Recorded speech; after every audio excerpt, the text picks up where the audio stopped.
আগৰ চিন্তা এটা আপোনালোকে বৰ পৰিহাৰ কৰক, সেইটো হ'ল যে শিক্ষা ব্যৱস্থাত তিনিটা উধান।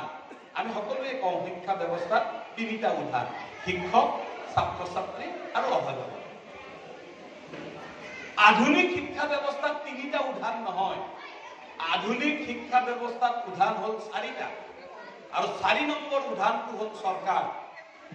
আৰু চৰকাৰেই হৈছে এতিয়া আটাইতকৈ গুৰুত্বপূৰ্ণ উধান, যিয়ে ইচ্ছা কৰিলে শিক্ষকসকলক বিদ্যালয়ত ৰাখে, ইচ্ছা কৰিলে ছাত্ৰ ছাত্ৰীসকলক পঢ়িব দিয়ে, ইচ্ছা কৰিলে ছাত্ৰ ছাত্ৰীসকলক গছপুলি পুতিব দিয়ে, ইচ্ছা কৰিলে ছাত্ৰ ছাত্ৰীসকলক ৰচনা লিখিব দিয়ে, ইচ্ছা কৰিলে ছাত্ৰ ছাত্ৰীসকলক বেলেগ কাম কৰিব দিয়ে। গতিকে এই 4 নম্বৰ উধানটোক ভালদৰে নজৰ ৰখাটো আজিৰ তাৰিখত অভিভাৱকসকলৰ আটাইতকৈ গুৰুত্বপূৰ্ণ দায়িত্ব বুলি আমি অনুভৱ কৰোঁ।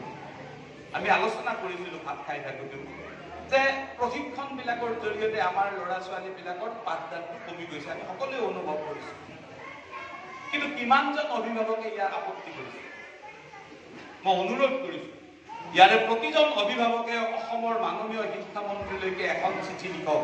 আপোনালোকে জ্যেষ্ঠসকলে, যিসকলে ইতিমধ্যে অৱসৰ পাইছে, তেখেতসকলক গাইড কৰক যে আমাৰ শিক্ষকজন স্কুলত নাথাকে, আমাৰ শিক্ষকজনক সুধিলে কিবা প্ৰশিক্ষণত যোৱা বুলি কয়। সদায় সদায় যদি প্ৰশিক্ষণ কৰে আমাৰ ল'ৰা ছোৱালীক পঢ়ুৱাব কোনে? এই প্ৰশ্নটো সুধি শিক্ষামন্ত্ৰীলৈকে চিঠি এখন দিয়া ব্যৱস্থা আপোনালোকে কৰক। নহ'লে কিন্তু এতিয়া আৰু শৈক্ষিক ব্যৱস্থাটোক আমি শিক্ষকসকলে ধৰি ৰাখিব নোৱাৰিম।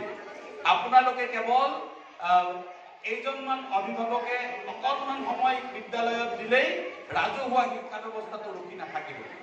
ক্ৰমাগতভাৱে স্কুলবিলাক বন্ধ হৈছে। বন্ধ হোৱাৰ কাৰণে কোৱা হৈছে যে স্কুলত ছাত্ৰ ছাত্ৰী নাই। হয়, ছাত্ৰ ছাত্ৰী নাই, কিন্তু কিয় নাই? কোৱা হৈছে, বহুততে কোৱা হৈছে যে শিক্ষকজনে ভালকে কৰা নাই। হয়, আমি এই কথাটো নকওঁ যে শিক্ষকৰ কৰবাত দোষ নাই, আছে। কিন্তু 6টা শ্ৰেণীত 2জন শিক্ষকেৰে পঢ়োৱাৰ যিটো ধাৰণা ৰাজ্য চৰকাৰখনে লৈছে, সেই ধাৰণাটো কেতিয়াও শুদ্ধ নহয়। তো ইয়াৰ বিপৰীতে কথাটো ক'ব কোনে? 4 নম্বৰ উধানটোক প্ৰশ্ন কৰিব কোনে? আমি 3টা উধানৰ মাজত আমি কথা পাতি আছো। আমি শিক্ষকসকলে কৈছো দুখীয়া ঘৰৰ ল'ৰা ছোৱালী আহিছে, তেওঁলোকক মাক দেউতাকে চাই দিব নোৱাৰে, গতিকে আমাৰ ল'ৰা ছোৱালীবিলাকে ভালকে পঢ়িব নোৱাৰে। অভিভাৱকে কৈছে মাষ্টৰটো স্কুলত নাথাকে, বেলেগ বেলেগ কামত ঘূৰি ফুৰে, আমাৰ ল'ৰা ছোৱালীক পঢ়োৱা নাই, গতিকে ল'ৰা ছোৱালী বেয়া হৈছে। আমি আমাৰ মাজত দোষাদোষি কৰি আছো, কিন্তু আচল দোষটো য'ত আছে তালৈকে আমি যাব পৰা নাই।